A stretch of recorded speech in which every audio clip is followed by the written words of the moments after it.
Hello, welcome to Arcade Couch, the best place to chill with friends and get your game goodness each and every Monday. My name's John White. Joining me on the couch this week, Ashley Hodler. Hey Dylan, excited to be here, even though it's a quiet week. It is, but it's also a show in which I'm going to mention Among Us, and Kieran's not here. Wow. Crazy. Just saying, all the complaints all the time. Here I am willingly bringing up that game. He's not here to give me shit about it, so it's his fault. It's true. Has been quite a week. I'm not sure why. Is it just because? Is it still like post Final Fantasy? Like, what's the? I think it's just one of those weeks, you know? One of them weeks. We've had like 2 weeks like this now, I feel like. Well, last week was like post Final Fantasy, so yeah. everybody was focused on that. Picking back up. Heading back into it, I guess. I was going to say, what the fuck was I going to say? Oh, Storied Experiences. I forgot to put yes. Shout out. Shout out even. Did our first episode. I mean, if Kieran had showed up, he could have just done it himself. But, sore throat. Oh, stop yelling at the school. I was yelling. Stop. Just fucking take a suit of them, mate. Jesus. like prep yourself. Like do your vocal exercises. Yeah, exactly. You know, then go out. Get some like milk, honey tea. Like before you go to your game and start yelling and shouting. You're going to use your voice. You know your voice is like your instrument that you use. You got to protect it. Yeah, you need to protect it. Yeah. And yet he just goes to the football, heads out there, yells without stretching. No. And now he's done. Or he could just do what most of us do and just tweet your angry comments about the referee. Saves so much. He's not actually listening to you. No, it'll last longer if you put it on the internet. People can with no context. Yeah. Don't become a grandstand guru. Yeah, wouldn't want that. Wouldn't want that. Fuck was I saying? Storied Experiences. First, the Twitch.tv/Exposure Network show. We did the first episode the other day. The whole idea is that Kieran's playing through a game. Me and Ash are there for the ride. Stop and discuss. We'll discuss the whole time, but talk shit. But then to stop and discuss the key choices. We're doing The Walking Dead season 1. First up, did episode 1 the other night. Yep. Yeah. I think interesting that's the game. pitch, right? That's the pitch, right? I think I've got it. Is the pitch. We're playing through the game together. Completely original idea that nobody's done. No. Playing a Telltale game. Yeah, I don't think making choices together. Democratically, I use in quotation marks because you know. No, I feel like he's pitching it as democratically, and then Kieran just does what he wants. Yeah. Oh no, my mouse dropped the post. Yeah. You hit the wrong button. Yeah. So saved up. So if you want to watch it, it is on Twitch. It will be on YouTube by the time you're listening to this. I will put a little asterisk on it and say definitely listening back at Kieran's audio is definitely not loud enough. I've attempted to fix it so the YouTube video will be a little bit better, but it's still when the game's really loud, it's a struggle to hear him. You and I are fine, but it was a bit lower. So just put an asterisk on that. But as Kieran said at some point that during the recording, it's a work in progress. It's a test show.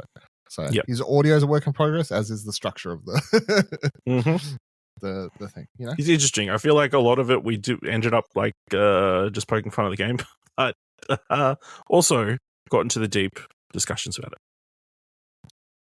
Yeah, well, I feel like no matter what the game is, you'll probably end up making fun of the game, even if you really like the game. Yeah, there's always something to make fun of. Come on, Mm-hmm. It was good though. I liked it because I was just sitting here relaxing, just watching. I was chill back, man. Like I was. Yeah. It's good. Didn't have to do shit. Sitting back while Kieran's making all these errors. Kieran's making all those. I just had the Twitch thing open and tried to run the ads at the appropriate time so they would not interrupt other things. But other than that, fucking relaxy taxi, All right, let's get into the few news. Oh, hold on, quickly. Every 2 weeks is the rough idea on that. Storied Experiences. Yes. But yes, you can check the... Very rough idea. Very rough idea. obviously Twitter and just the Twitch schedule. It'll be in there. News stories. First one, press start. The Summer Game Fest 2024 date and time have been confirmed. Geoff Keighley, hero to trailer and sponsored segment enthusiasts everywhere, has revealed the dates for Summer Game Fest 2024 after the event was already confirmed to be going ahead right after it wrapped last year. It will once again be held in person at the YouTube Theatre in Los Angeles, as well as streamed live across multiple platforms, where it kicks off on Saturday, June 8th at 7 a.m. Australian Eastern Daylight Time. Last year's Summer Game Fest gave us first reveals of games like Prince of Persia: The Lost Crowns, Sonic Superstars, and Sandland, as well as updates of big titles like Final Fantasy VII Rebirth, Alan Wake 2, and Mortal Kombat 1. So hopefully Summer Game Fest 2024 brings a similar energy. And fingers crossed, double crossed, that Keighley can somehow use it as an opportunity to better address the state of the industry right now. Kieran. Hey, can I just make one remark about Kieran's article here? Kieran, we love you here at the Explosion Network, but thankfully, Australian Eastern Daylight Time will be over by June 8th. That's good. It will be back to standard time, which is the standard and proper time. So it will probably actually start at 6 a.m. Well, or has he just mucked up and put the wrong? Has he marked up? I don't know. I'd have to. Yeah. This is the problem when you try and look up times. Well, hold on. I think I added it. Hold on. What day is it? June 6:30. It starts. So half hour pre-show. No, it would start at 7 then. So we just put GT instead of ST. Yeah, I added it to our calendar just via the link on the Summer Game Fest, like their calendar. Yeah. So it automatically changes it for you. So there you go. Excited? Yeah, I mean, by that time, we'll be getting those not E3 feelings, get ready to find out about some more games that we don't know about yet, Do you think, I'm thinking this year, with knowing that E3 is like officially like dead, buried, put to this year. Put to the, no, fuck, it's dead and gone, right? Until someone revives it, yes. T.I. featuring Rihanna. It's dead and gone, right? I don't think we can call it not E3 anymore. I think it's officially just Summer Game Fest. I think we have to drop the not and non E3 branding. What about E3 Memorial period? Doesn't sound like it's a time to get you excited, Here are all the streams you can watch at the E3 Memorial period. It just doesn't have doesn't roll off the tongue or listen to good feelings. Yeah, it doesn't have good SEO either, I feel so. Yeah, I guess, Guess we have to call it Summer Games Fest. I feel like it's just the Summer Game Fest. Or we should call it Winter Games Fest because we're here in the Southern Hemisphere and say fuck. Do you feel like you're going to have a winter up there, do you? I mean, it'll be cooler. Oh, cooler?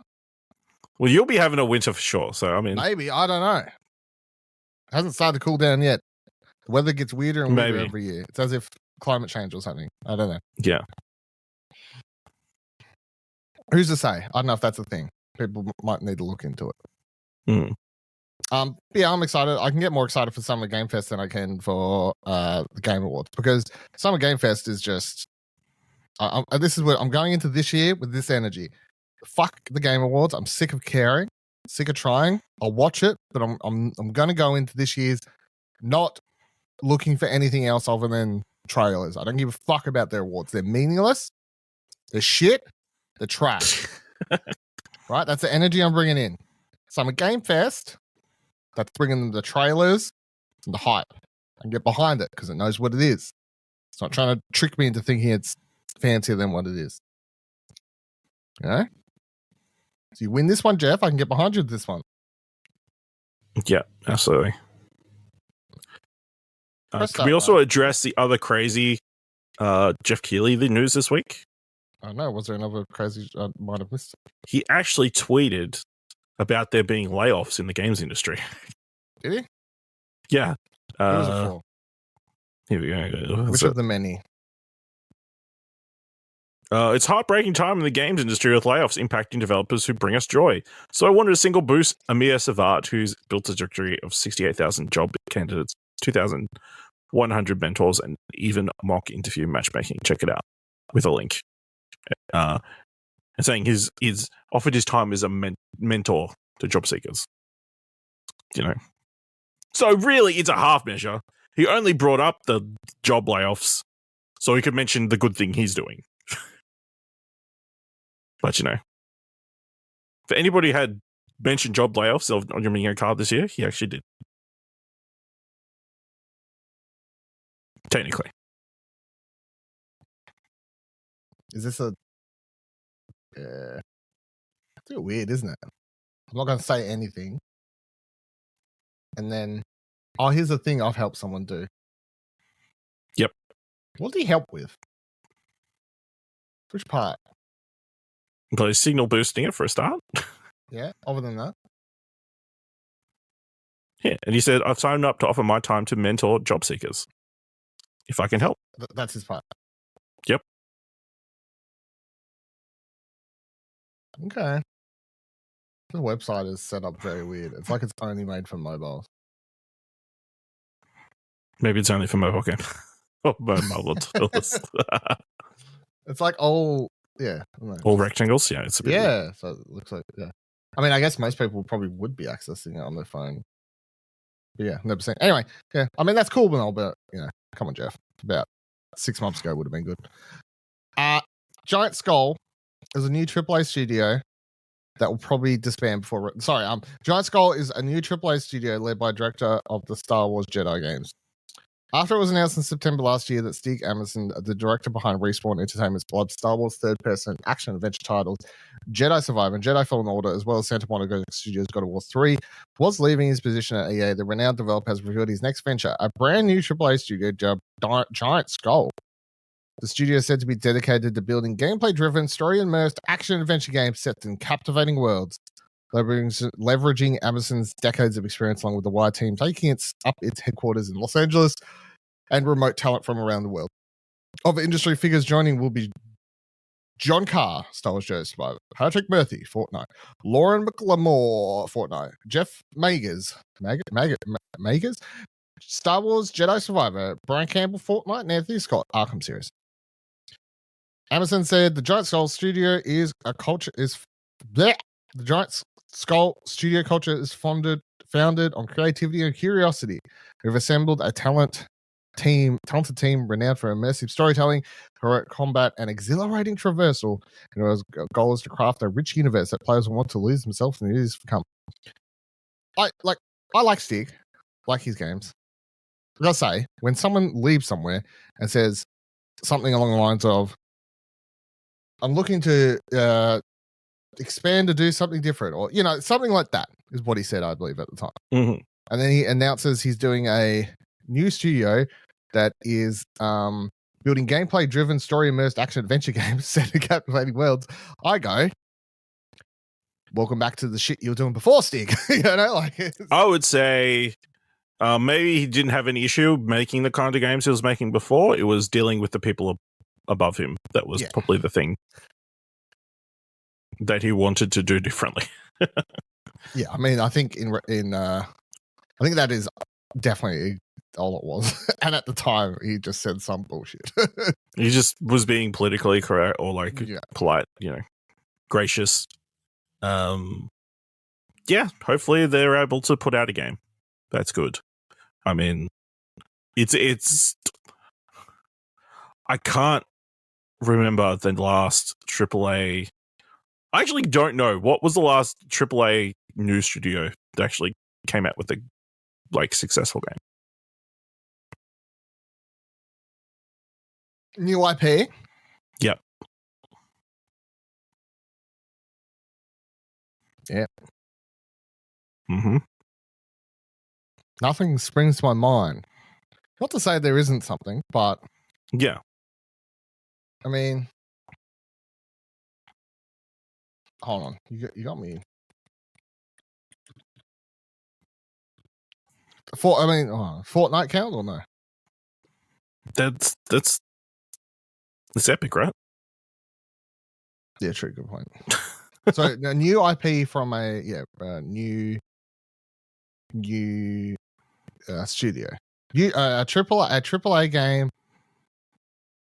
game, new IP from a new studio. That's the question. I would even broaden it to say it doesn't need to be a new IP, just from a new studio. First game. Dave the Diver. I wouldn't. As much as I would not call them indie, they're definitely not AAA. Or AAA aspiring. You know what I mean? They're definitely not AAA aspiring as much as they yeah, fuck, I got nothing, hey. I can't find Tweet at us at Explosion Pod if you got any suggestions of examples. Because I can get new IPs from new AAA IPs from existing franchise. Like you could look at Elden Ring or something, but obviously that's a existing studio. Yeah. Yeah. I'm fucked. That's a fucked up question, hey. Yeah. A very scary question. It's like nobody's really succeeded in doing that. I feel like you build your reputation over time and then you have the big hit AAA game. Or you're from a legacy studio. Or yeah. Because even like you think of like Ghost of Tsushima and whatever. Like there's definitely stuff you can pick, new IP, existing studio. There are at least those. So to give me a little bit of hope and signs that new IPs are still things. However, new IP, AAA, new studio, which is interesting considering the amount of these types of studios that have, at least the amount of news stories and announcements of them being formed, you know. Yeah, they're just, compared to the amount of them that have actually released. Obviously, they take so long to develop that a lot of those studios still haven't released those games, you know. Because obviously the big example last year was the Magic one. The what? The first-person Magic shooter that wasn't full spoken. Immortals. Yeah. What it was called? It is probably the closest example, but the closest attempt. But obviously that was not a success in any way. Yeah. And apparently that game was fine and all, like average, but from the majority, I think, of people. I definitely feel like the problem is, unless you're, you know, the only people who can make new IP successfully are people who have really big, successful other games to the point that their studio logo can carry it, you know? Insomniac can do that. Rockstar could put out a new IP and be fine, you know, all these stuff. But when the Giant Skull, when they debut whatever their game is, it's going to drop. Unless you're like really into the industry, you're going to have no idea about what the fuck a Giant Skull is. It's just going to make you think of King Kong, as it did me. And then it'll play a trailer, and even if you go, oh, that looks pretty cool, it's still that thing of people just don't want to spend $120 on unknown quantities, you know? Yeah. So good luck to them. But I think there is a sad reason they're not successful. I mean, probably the biggest one that's upcoming is the Black Myth Wukong game from a studio that hasn't put out anything before. Yeah. Sucks about. I don't know if the studio be considered AAA, but yeah, and it's the shitty studio. Otherwise, everything's, you know, everything's from proven company developers.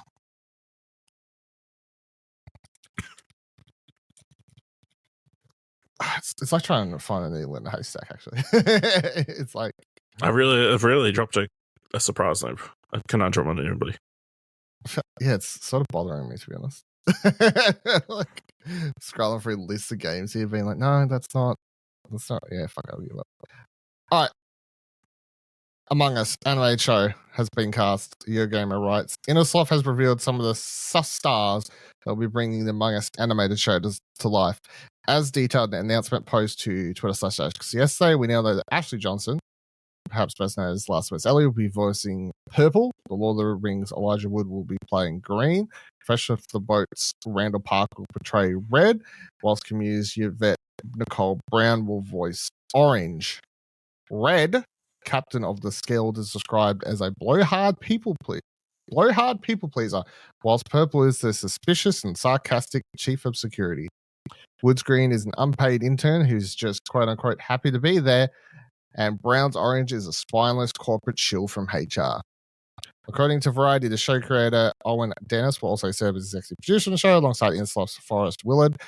Blah, blah, blah, blah, blah. As yet, no network or stream provider has been attached to the project. What do you think of this show and this cast? I mean, the cast is good. I like everybody listed there. That's really cool. I don't know how an animated Among Us show works. Has to be short, right? Yeah, unless it's like Looney Tunes-esque, 10 minutes, small bits, like everything's, and like you can go. You don't need to have a canon, I guess. Yeah. It's just like someone dies and then they're suddenly back next episode, and it's like and the imposter is different every time. It could be any of the colored, people and that kind of stuff.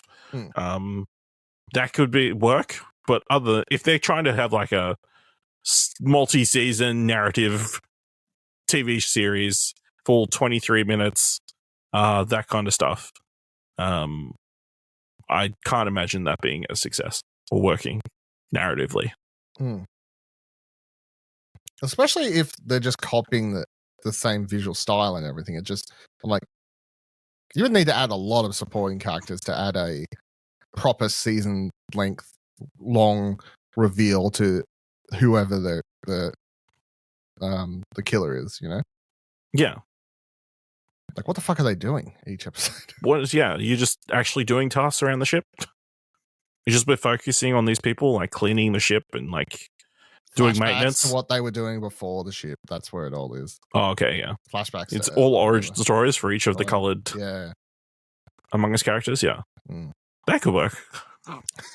Suddenly you're on board. You're like, actually, you know what? Fuck it, that works. This ridiculous idea, yeah, that could work. Well, they do land, right? They land in the DLC or whatever. I think. Yeah, but it's still the same game core idea. You know? Yeah. Well, I guess that's like a way that you like doesn't have to on the ship, I guess. Yeah, I mean it could be anywhere and everywhere, all at once. But yeah, I can't imagine it being long or narratively plot heavy. No. And the fact that it doesn't have a distributor yet, I mean, that's a little bit odd. It is. This has been saved for a reveal or something.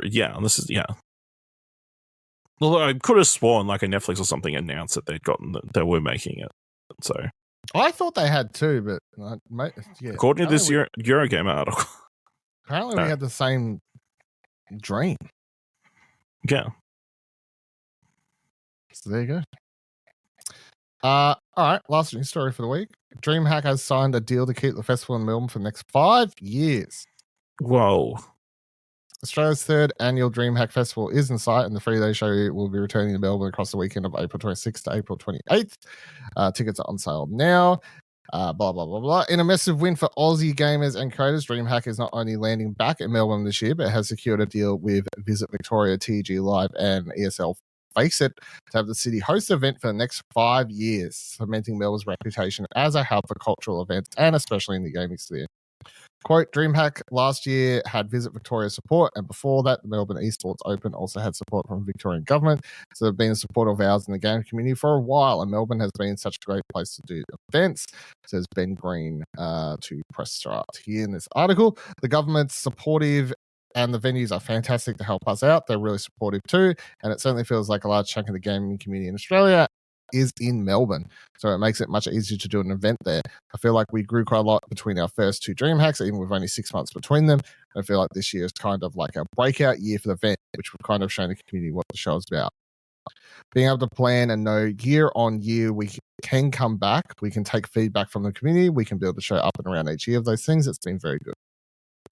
Obviously neither of us been to DreamHack. Kieran went to the one last year. So it's really unfortunate that he isn't here. It's crazy actually. The funny thing is like I was like, wow, it's only they've done 2 of these, and the first 2 were literally just like very quickly apart because of COVID and planning and all that sort of stuff. The fact that I guess those 2 were successful enough to get a 5-year like agreement, it's pretty good.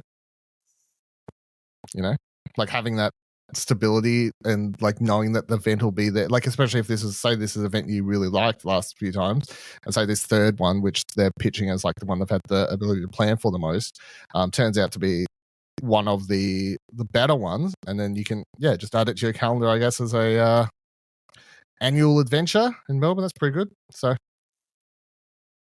good for them. And Melbourne continues to be the place to be if you're a gamer. Ain't that right, Ash from Brisbane? Dylan from Tasmania. I mean, Melbourne hoarding all the gaming stuff, you know, not letting any other place have any of it, you know, which seems like classic Victorians, you know what I mean? Keeping everything to themselves. Yeah. You know? If I was like a smaller game expo or something like that, I would be thinking maybe I need to go somewhere else because, you know, there's just too much competition, you know? Or I would have the opportunity to get different people to my event if I held it somewhere other than the place that already has 2 massive gaming-based events. You know what I mean? Yes. I feel like there's more to it than that, though.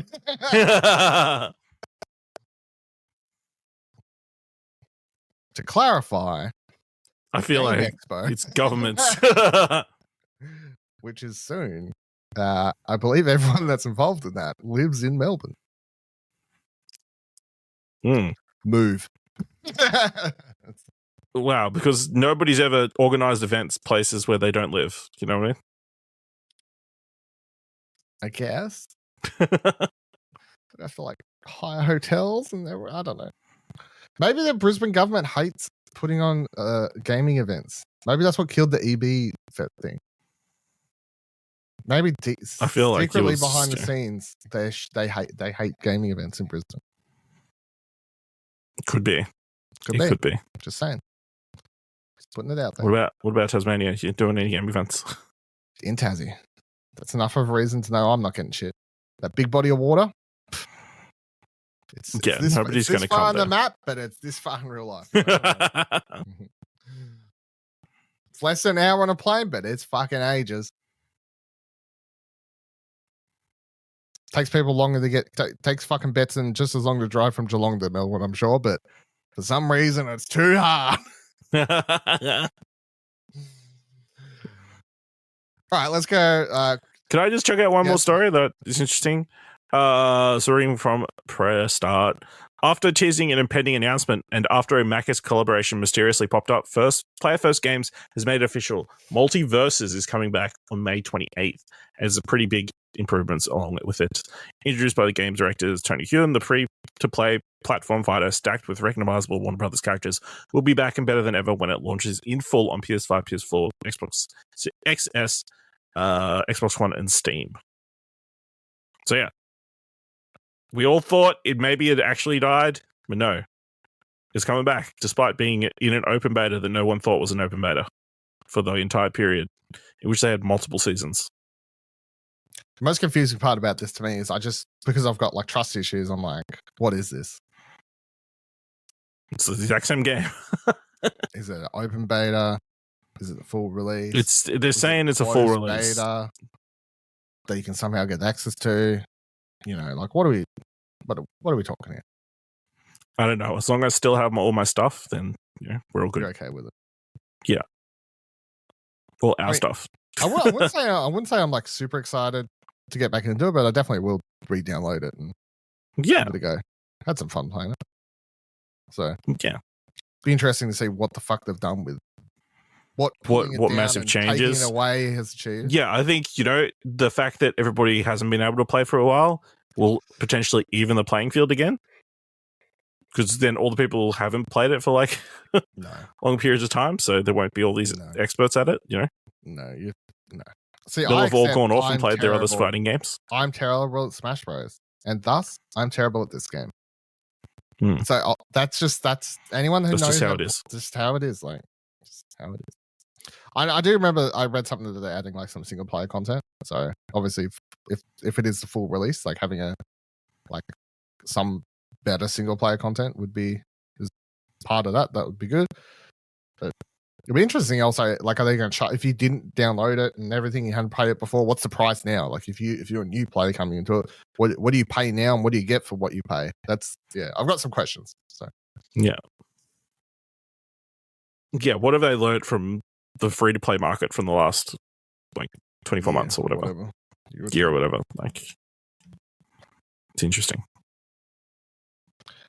All right, 2 shout outs, one for me, one for Jacob. So Jacob has up a HelSkate early access review. So that game's out now. The one where it's a roguelike that looks like it's inspired by Hades and Tony Hawk. That game. It's out in early access. It's the first like world. I think you can basically play up to like the first boss battle or whatever. And then they're going to add more over time. He said, HelSkate is a very promising title with plenty of room for growth. The game is amazing for an early access game. It worked well on Steam Deck as well as my PC. The level designs were fantastic and it only had some annoyances. I gave it a double thumbs up. So keen to see where that goes from. I might want to try it out as well because it does ticks 2 boxes of genres and stuff that I like. So I'm keen to. I don't know if I want to wait or do what I did for Hades, which is maybe I'll just jump in, play a couple of hours, and go, yep, cool, I'll wait. Because there's something about early access games. It's just, I know obviously it's not like you lose stuff, but I don't know. It's just you don't want to put too much time in, And then shout out to myself. Obviously went deeper on this on Platinum Explosion, the episode that was up last week by the time it was this comes out Monday. Last week's episode went deep talking about Rise with Ronin, but then I've got my preview article up as well. Really enjoyed the game from what I've played so far. Obviously that's the big game out this week. Go check out that article piece, and you can see the picture where I put up side by side of Makito and my character and how they're basically the same person. All right, that'll do this week's episode of Arcade Couch. Let us know any comments, questions, concerns. Yes. Shout out to all the people going to the Lizzies this week. Australian Tech Journalism Awards, IT Journalism Awards are being held this Friday. We're up for 3 categories, so congrats to all the people who are going to beat us. Yes, sir. Just I'm happy. I'm going for the noms, and when we get the noms, that's my win. Yeah, I'm never going for any wins, Yeah, you set the bar, and then you're fine. I mean, technically, we keep getting. It went from only being nominated for 1 thing, and now managed to get nominated 3 things. So, yeah, I noticed last year we got nominated for Best Audio Podcast, and this year we weren't nominated. I think your decision to submit the Game Awards episode of Arcade Couch was a mistake. I have no idea what I submitted. We spent an hour like talking shit about Geoff Keighley and drunkenly. I mean, if I did do that, that would be a very bad decision. That'd be totally fair. No, all the nominees in that category are like super serious, like in depth. I don't know what the fuck you're saying. This is a super serious podcast. I don't know what the fuck. No, like in depth on a single topic. This is in depth on multiple topics. Gaming, a single topic. Gaming. Okay. Right? Encompassing one topic of gaming. Now, inside that, there's subcategories, but gaming, right?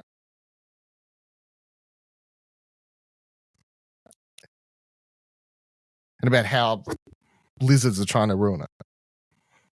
Yeah. Or babies are trying to ruin it, I think, currently.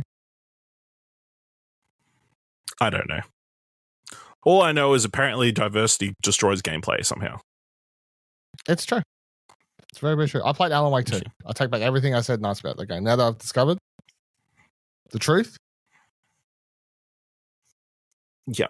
I will say, my only thing is, obviously, we're talking about the Sweet Baby thing. I think their major mistake was trying to close that group. The Discord? Yeah, trying to shut that, like, the Steam group or whatever it was initially. Like, the first initial thing of them trying to shut down that group. Because that's just a Streisand effect kind of thing. Like, as soon as you bring it up and make it a bigger deal than it is, then you get more of the weirdos involved. Yeah. Not to victim blame or anything, but I feel like if they could change a slight thing they would have done, that would be it. All I know, I'm going to say this, is I saw someone share a clip on YouTube the other day of Boogie29998 just being such a little bitch as he is every day these days of his life. He's like, he apparently did some video where he was like, man, last time I was a fence sitter and Gamergate stuff, but this time I learned my lesson. Whoa, I'm team Gamergate. I'm like, you're such a fucking grifter. That's crazy. Anyway. Well, yeah, he tweeted his tweet that is like, oh, I believe games should be fun and not sermons about lectures about how white men are bad. Yeah. And then it's like, I haven't played any games that describe that, but I'm sure. But games are meant to be fun. You're just inventing bad things to be angry about. People are literally listing the games that this company's been involved in and going, yeah. And then they're like, now, do you reckon any of these games are... No, they are good games, but the ones we don't know about, right? The ones we don't know about, guys, they're fucking, the upcoming ones they've probably ruined. I can't say for sure, but I'm saying for sure. Yeah. Them ones. They're the bad ones.